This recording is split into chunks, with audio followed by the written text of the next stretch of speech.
Ayan. So, what's up guys? Nagbabalik na naman tayo sa isa na namang tutorial video.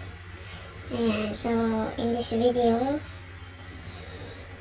ituturo ko sa inyo kung paano gawin sa ibang angle or position itong nasa babang taskbar natin. Ayan.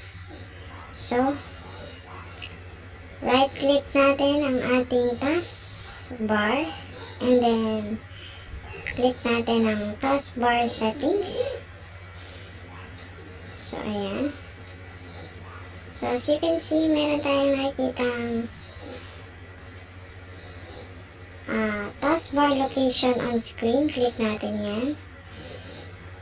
So, meron dyang malabas na 4 na option, which is left, top, right, and bottom.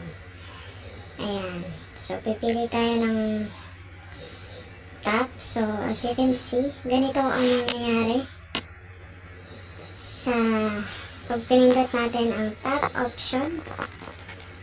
Ayan. Titigan nyo maigi guys. Ganito siya mangyayari. Ayan. So, as you can see, ang ating taskbar kanina ay nasa baba, ngayon ay nasa taas na. Ayan. So, kung gusto nyong bumalik siya sa baba, ganito lang din. Ayan. Click natin yung bottom. Ayan. Nasa baba na siya ulit. Pero kung gusto nyo mapunta siya sa gilid, ayan. Click natin ang left side. Ayan. So, as you can see, kung napapansin nyo, nasa gilid na ang ating task manager. Ayan.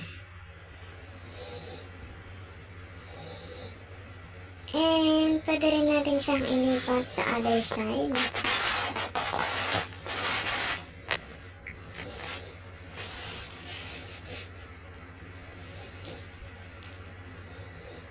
Ayan.